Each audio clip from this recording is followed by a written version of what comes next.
Olá! Vamos começar agora a nossa revisão da aula sobre secagem ou desidratação dos alimentos.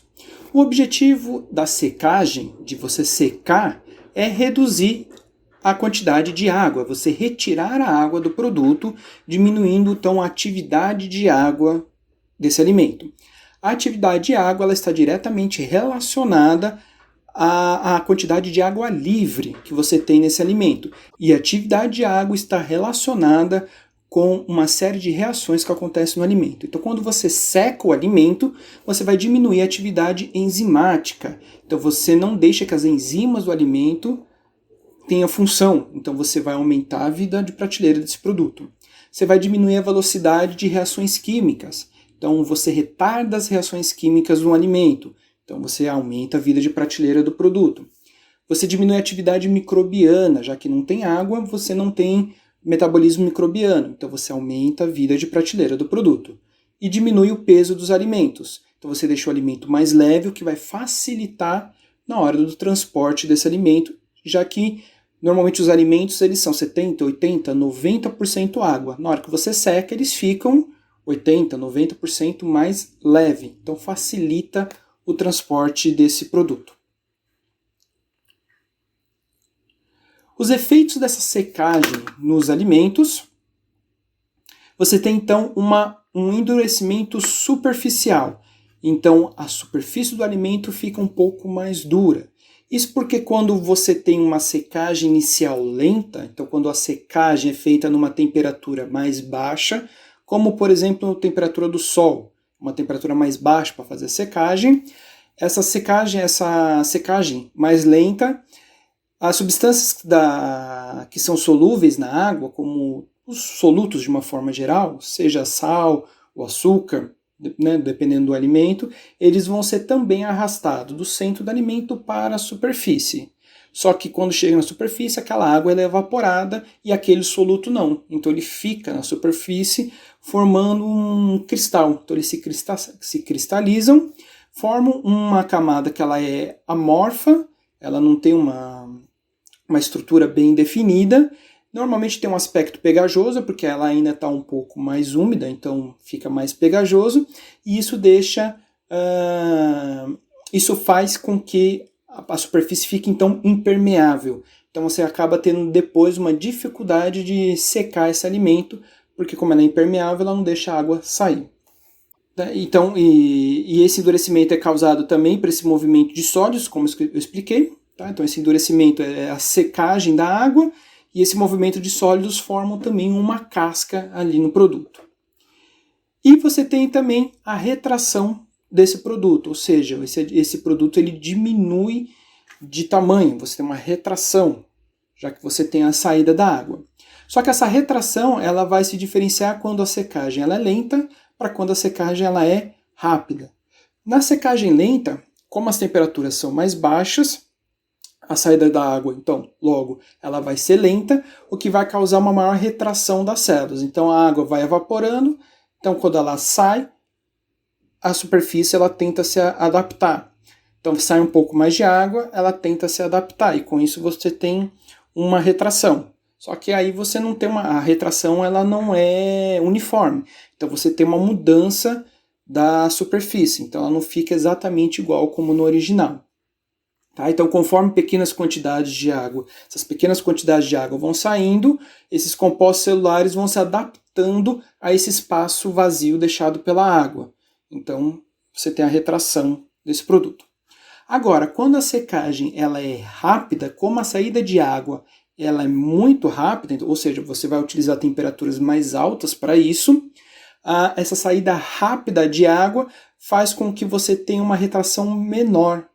Então, a superfície, as membranas, as paredes celulares das células não acompanham, como na secagem lenta, essa saída de água. Então, você tende a manter as estruturas mais próximas do produto do original.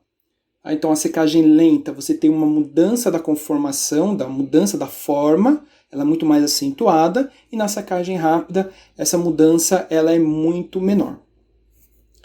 As formas que você tem de secar o produto Tá? Então, as tecnologias que você pode aplicar no produto para fazer a secagem desse produto, você tem então a desidratação pelo ar quente, e você tem 4 formas de você usar a secagem. Então você tem com o fluxo de ar corrente, isso significa que o alimento e o ar quente eles vão caminhar na mesma direção e no mesmo sentido. O que vai acontecer? Isso causa que no início você tem uma desidratação inicial muito maior, porque o ar está mais quente no início do processo do que no final, porque conforme ele vai andando, ele vai esfriando.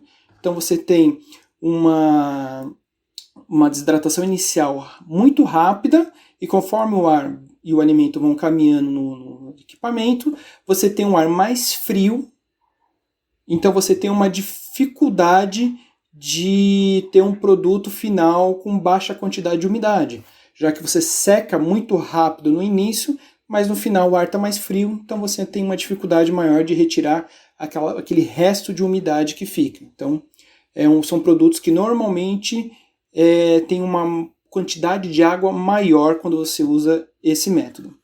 Você tem o fluxo de ar contracorrente, que é quando eles vão no mesmo sentido, mas em direção oposta. Então o alimento ele entra de um lado no equipamento, o ar quente entra do outro. Então você tem um início, você tem uma desidratação mais lenta, porque o ar está mais frio, que ele já teve que caminhar durante todo o caminho, e conforme o alimento vai chegando mais para o final, a temperatura vai sendo maior, então você tem uma desidratação final maior. Tá? Então nesse tipo de fluxo concorrente ou contracorrente, então você tem muita retração, tá? Então é um produto muito retraído, já que a desidratação inicial ela é muito lenta, ao contrário do fluxo corrente, onde a desidratação inicial ela é muito rápida, porque o ar está mais quente. Mas você tem, nesse processo, você consegue ter um produto com quantidade de água menor comparado com o corrente, já que a temperatura final ela é mais alta, então você consegue eliminar aquele resquício de água do alimento. Você tem a desidratação por ar quente de saída de ar central. Você tem aqui um ar quente que entra no início do processo e o ar quente que entra no final do processo. Ou seja, o início você tem um fluxo corrente e o final é um fluxo contracorrente. Então você tem uma desidratação inicial muito rápida, porque você tem um ar quente. Conforme esse alimento ele vai caminhando, você tem a saída desse ar que já está começando a esfriar. Então você tem também a saída de vapores de água, e conforme esse alimento ele vai caminhando, ele vai continuando a receber ar quente, porque está vindo um ar quente da outra direção. Então você começa com fluxo corrente e termina com fluxo contracorrente.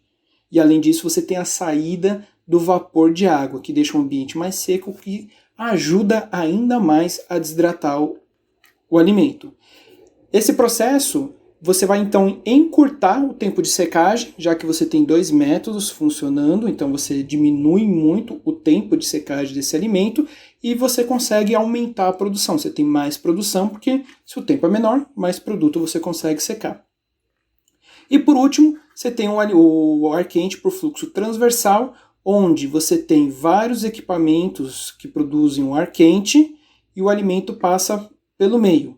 Então ele passa de novo da esquerda para a direita, igual aos outros processos, só que o ar, em vez de ser do mesmo sentido também com o alimento, ele é perpendicular. Então você tem um ar quente vindo pela lateral desse produto. Nesse método você tem um melhor controle do processo, porque você consegue colocar temperaturas diferentes ao longo do processo, então você tem um maior controle desse processo, mas ele é muito mais caro porque você precisa de mais aquecedores. E aquecer é muito caro. Então você usa muita eletricidade para isso, que torna esse produto, essa produção mais cara. Então o produto também acaba sendo mais caro. Você também tem a desidratação, a secagem por atomizador.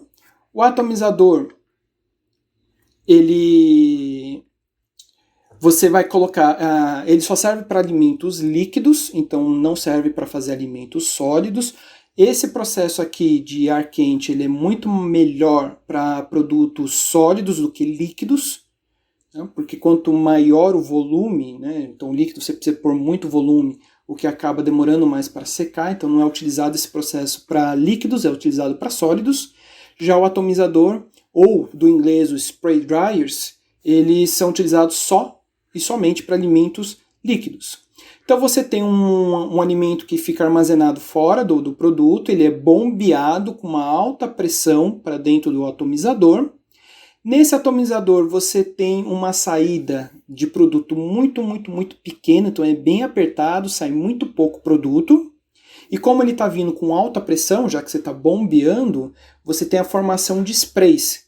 O spray nada mais é do que gotículas muito pequenas de líquido que vão saindo. E juntamente aqui do produto, da saída, exatamente na saída você também tem uma fonte de calor, então está muito quente. Como essas gotículas são muito pequenas, a água presente ali ela vai evaporar praticamente instantaneamente. Então você tem uma secagem por ar quente, que ela é muito rápida justamente porque as gotículas de água, as gotículas do líquido, elas estão muito, muito pequenas. Então a água evapora praticamente instantaneamente. E você tem então você recolhe o produto na forma de pó do equipamento aqui embaixo. A vantagem de você utilizar um spray dryer, um atomizador, é que você tem uma alta qualidade dos produtos obtidos. Você tem uma rápida velocidade de secagem, como eu falei. Em questão de menos de segundos, ele já está seco. Então ela é bem rápida essa secagem. E você consegue fazer uma alta produção de produtos. Alguns equipamentos conseguem fazer 80 toneladas de produtos por dia. Então você consegue ter um grande volume utilizando então um atomizador. Outra forma de você secar é por contato de superfície quente. Então você tem uma superfície que é quente, então o alimento entra em contato e a água vai evaporar justamente porque ela está em contato com essa superfície quente. Nesse processo você tem dois tipos de processo, mas para ambos a camada desse produto que vai ficar em contato com a superfície ela tem que ser muito fina. Quanto mais grossa for, mais tempo vai demorar. Então, quanto mais fino você conseguir colocar em contato com essa superfície, mais rápido, ou seja, maior vai ser a sua produção no final, né? Quanto mais você vai produzir. Você tem dois processos, como eu comentei, que é a secagem de tambor. Então, você tem um tambor que fica rodando, você tem um aquecimento na superfície desse tambor, então você tem uma água quente, vapor quente que passa na superfície, você esquenta esse tambor e na parte interna está o produto que fica girando e ele vai então desidratando conforme ele vai passando pelo tambor.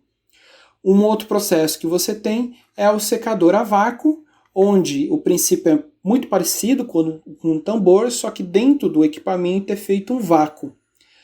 A vantagem de você usar esse vácuo é que você trabalha com temperaturas mais baixas. E a gente já vai ver isso mais no próximo slide, que quanto maior é o vácuo, menor a temperatura. Então, menor é a perda de algumas substâncias que são termosensíveis. Então, você mantém essas substâncias mais no alimento, então menor perda você tem desses compostos. E o último processo é o processo de liofilização, que ele vai trabalhar com dois conceitos físicos, que é de pressão e de temperatura. A água, ela tem 3 estados sólidos quando a gente tem a temperatura ambiente, na pressão ambiente, que é a pressão de uma atmosfera, ou 760 milímetros de mercúrio. Então a água ela é sólida a 1 atmosfera de pressão até a temperatura de 0 graus Celsius. A partir de 0 graus Celsius a 1 atm, você tem então a água no estado líquido. E ela se mantém no estado líquido até chegar a 100 graus Celsius. A partir de 100 graus Celsius a 1 atmosfera, essa água se torna vapor. Porém, se você diminuir a pressão, ou seja, você fazer vácuo, você vai diminuir a pressão, vai chegar um momento onde a água ela consegue passar do seu estado sólido diretamente para o seu estado de vapor. E esse processo é chamado de sublimação. Então, quando a água sublima, quando ela passa do seu estado sólido para o seu estado de vapor. E, como vocês podem ver, você vai utilizar temperaturas mais baixas para isso. Então, você vai até aquecer o alimento, mas a temperatura vai ser mais baixa. Isso vai dar uma característica de onde você vai preservar muito mais as vitaminas, você preserva os compostos voláteis, aqueles compostos responsáveis por dar aroma nos alimentos, e esses compostos voláteis, eles são, por ser voláteis, eles são sensíveis à temperatura. Então você consegue preservar muito mais desses compostos. Então, como é que funciona o processo? Eu vou congelar o alimento, congelo o alimento, então, ou seja, você deixa a água no estado sólido. Depois, você vai abaixar a pressão dentro do equipamento com a água do seu estado sólido, baixa a pressão.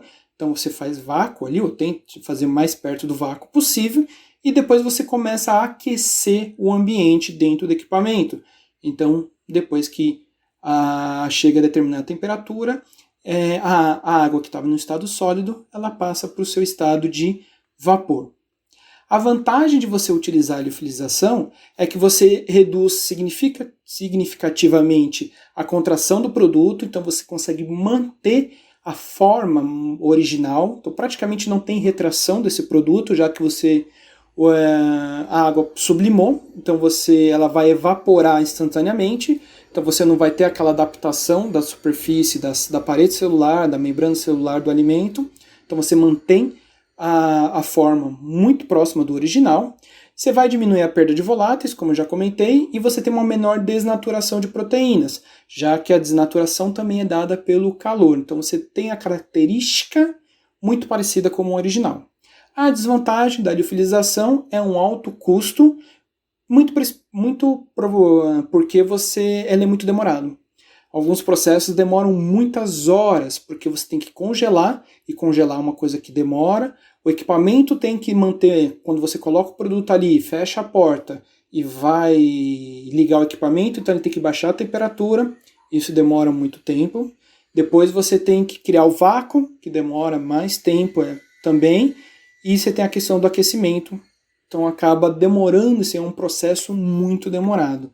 Então, ele é bom no método, mas infelizmente demora, o que acaba deixando o produto também um pouco mais caro, justamente por causa da demora, e você usa muitas bombas, então você usa muita eletricidade, seja bomba para esfriar, seja bomba para fazer o vácuo. Bom, essa aqui então é a nossa revisão da aula sobre os métodos que tem para fazer a secagem. Existe, por exemplo, a secagem do sol. Então, ela é uma secagem lenta, então é só você pôr ali no sol. Então, já dei o exemplo, já expliquei como funciona. Tá? Então, esses são os métodos que a gente tem para fazer então, a desidratação dos produtos. Caso vocês tenham alguma dúvida, não esqueça de colocar lá no local próprio para dúvidas na sala de aula virtual. Lembrando, mais uma vez, que essa aqui é uma aula de revisão, esse aqui é um vídeo de revisão.